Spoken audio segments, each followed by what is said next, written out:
Well, a forum for good must acknowledge the vital role of women. And we've just listened to a very interesting panel. And now with Ms. Blair here, I feel like I'm the odd man out. But we'll keep going. The topic of this session is 100 ways to change the world. And no change can be lasting or effective without the engagement and the empowerment of women. It's been said that women hold up half the sky. But my wife, Purnima, who's sitting up here, says, that's not correct. She says, we hold up 3/4 of the sky, or more of the sky. And in many ways, that's true.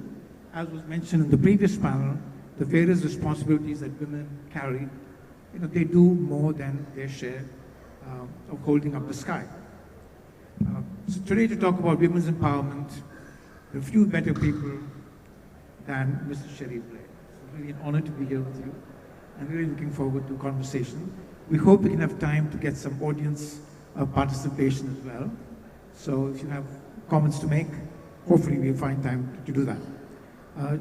Ms. Blair was introduced nicely, but I would like to add that she founded the Cherie Blair Foundation for Women in 2008, that's 17 years ago, which aims to support women entrepreneurs around the globe by providing them with the skills and resources necessary to succeed. She's also a prolific author, written on a variety of topics, on her life experiences, as well as insights into law, motherhood, and public service. Her career and commitment to social change have made her a globally influential figure. There are many people here in this audience whose efforts have been supported by the Cherie Blair Foundation, as we learned this morning. So let me go right into it, Cherie. You've made a great focus on women's entrepreneurship. Surely that's a way of empowering and changing the world, which is the theme of this session. Can you share some key learnings and maybe some special stories from these efforts? Well, absolutely. Let me say straight away how much I enjoyed the previous panel and the messages that came from that. But the reality is, if you're going to change the world and you ignore the 50% of the population that are women, then you're not going to succeed.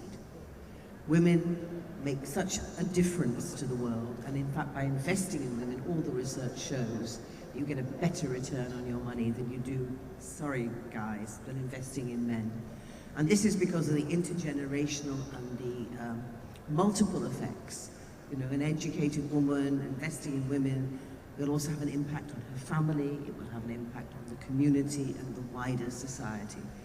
And these additional effects mean it doesn't make sense not to include investing in women in what you do. As for women's entrepreneurship, the fact is we live in a world that's been made by men for men. And for many women, as in the last, well, certainly in my lifetime, more and more women have entered into the workplace, they have found that they are expected to adapt to a world that's been built with the needs and aspirations of men. Whereas in reality, women's experiences, women's needs are different from men, and therefore we need to do more to ensure that their needs are being catered to. Many women solve that problem by setting up their own businesses so they can do it their way, and that's why women's entrepreneurship is so important. And if you ask what difference this would make, surveys have shown that by investing in women entrepreneurs, we can increase the world GDP by between $2.5 to $5 trillion. So it's a huge matter. If you look at India itself, if women were participating equally in the economy of India as men, 27% increase in Indian GDP, which we've heard already is growing at an enormous rate. So it doesn't make sense to ignore women and their contribution, but it also makes a lot of sense to ensure that you don't simply say, well, this works for men, so it's going to work for women, because it doesn't work like that. You made the point that men try to shape the world in a way that suits them. No, they don't try, they do. They do. Yes. And what's interesting is that now we see around the world actually, many women entrepreneurs coming and addressing issues that are very, very germane to women, like a friend of mine in New York who started a company around addressing menopausal issues. And it's really important. It's been neglected by mainstream medicine and so forth. So I think those are some of the sparks of light that we see. It's true, and yet, I spoke already about the research which shows you get a better return if you invest in women. We've been saying this, I've been saying this for decades now, but when you look at it and actually see where the money goes, a tiny percentage of development money, less than 20%, goes on women's initiatives. And if you look at the finance market, you will find, as we have found in the surveys that we do with we work now with nearly 300,000 women entrepreneurs, 77% of them find that they can't get finance through the traditional methods. Only 2% of venture capital goes to women-led businesses. Honestly, 2% is not a strategy, 2% is a mistake. You know, and we have to do more if we're serious about saying you get a better return, to make sure that we actually look to see why are we failing women in this way.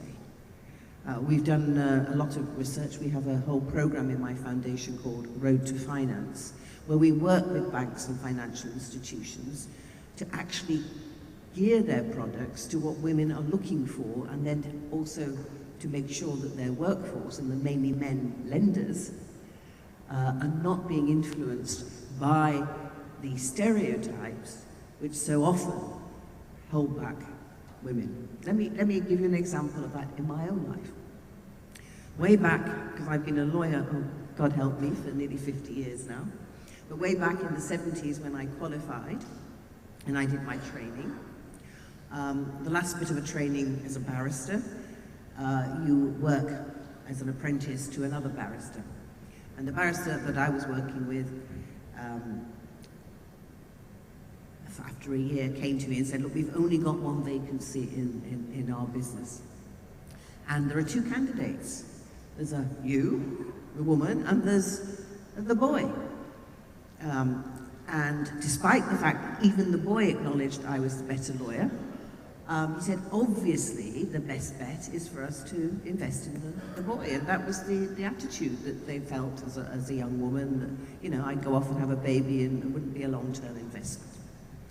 Well, the reality is, here I am 50 years on, I'm still a lawyer.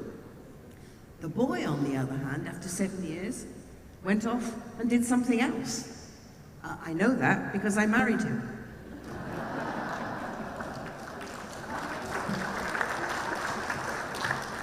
So sexist assumptions, beliefs about, you know, men being better bets than women don't always ring true. Well, you know, this reminds me of a story that I heard just 2 days ago. So in the US, as you know, there is this whole thing about DEI and so forth. And in parallel, the US government, people are being asked, you know, to focus on memo and so forth.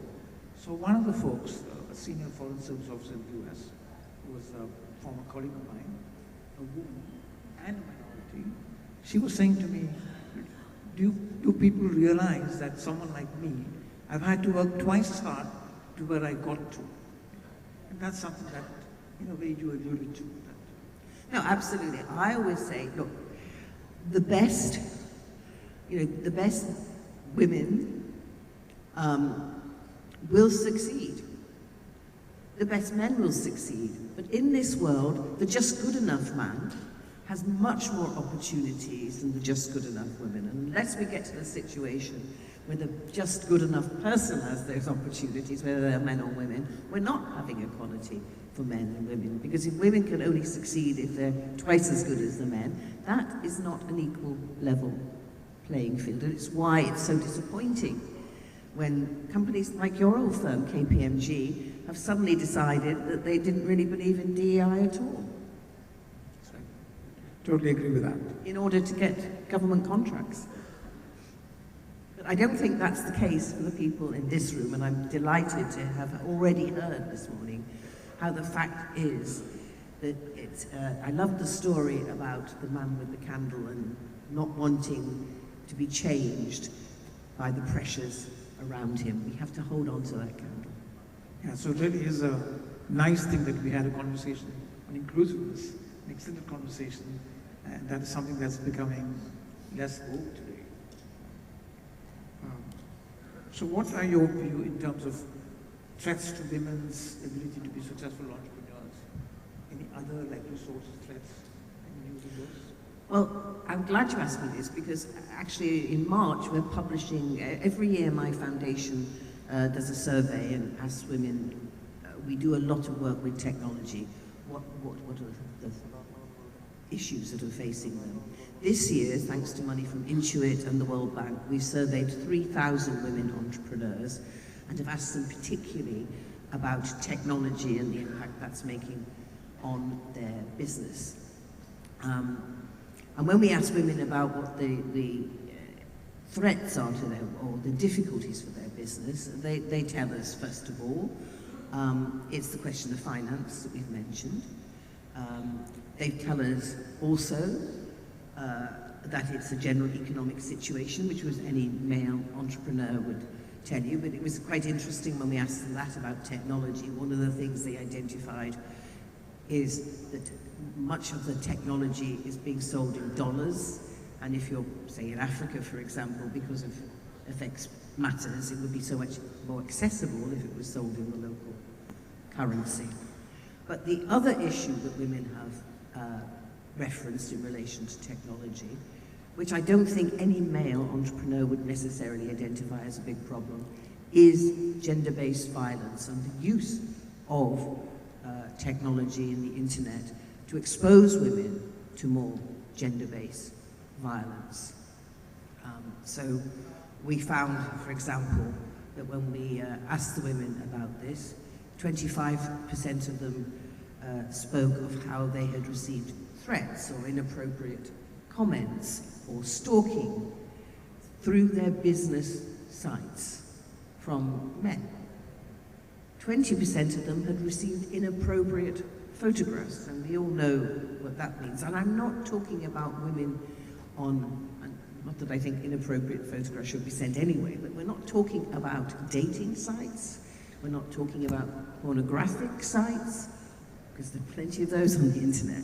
We are talking about women doing business on the internet and finding in response this gender-based violence, which often then translates into the real world as well.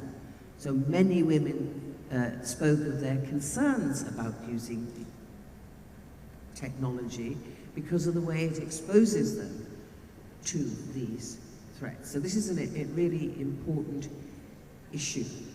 The other question they raised with us is AI. 36% of the women we surveyed already using AI in their businesses, particularly for things like going through ChatGPT and taking your description of your goods on your website to make it better.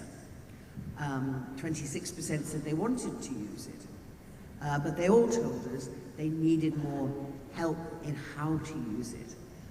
So one of the things the Foundation is looking at now in some of our programs is how can we gear our programs to helping women both stay safe on the internet so that they can use it, and also to use it to the best possible way. So mentoring has been a key focus for you, and maybe that's a topic I'd love to hear from you about. Well, one of the main areas where the Foundation work is we provide business training for women using technology. We provide access to networks and mentoring using technology. And we have a global mentoring platform, which is, we have mentees in over 100 low and middle income countries where we identify them through our local partners. And then we partner with men and women across the world through companies like PayPal, DHL, Bank of America, Marshall McLennan, and for individuals who also come, who want to have something more than just giving money, but to have a real relationship with a woman entrepreneur. We have algorithms that match the women to the mentors in basis of their needs and their gifts. We sponsor the relationship and monitor it over a year, and we set goals for the relationship. And at the end of the year, you get a European accredited gold mentoring qualification. India happens to be our second biggest market for the mentoring platform. The biggest group of women mentees come from Nigeria, but the second biggest come actually equally from South Africa and India. And we also, by the way, have 12% of our mentors come from India. When I visit India, as I do quite often because I love India, I often meet up with people on our mentoring platform, both mentors and mentees. I often go into rooms like this and somebody will come up to me and say, oh, I was on your program. It's a great personal way to build a relationship and help a woman's business. Let me just quickly tell you about Ella. Ella is a woman who has an agribusiness in Nigeria. And that agribusiness works with women in the northern part of Nigeria, which many of you know is obviously the poorest and also affected by extremism. And Ella was partnered with a mentor from PayPal, from America, Gwyneth. And together they worked on expanding her business into 2 new markets, international markets, because her business is she takes the agricultural goods from the women, helps them improve their seeds and their businesses, and then also does the value added in order to sell it on to international markets.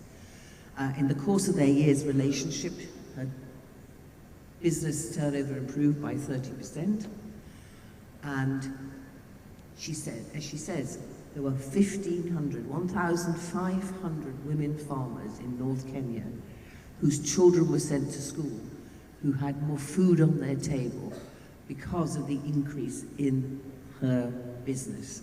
So by helping a woman entrepreneur who is creating and expanding her business through the mentoring platform, the ripple effect of Ella is enormous. It's an amazing story, and I want to thank all of us for the wonderful work that you do.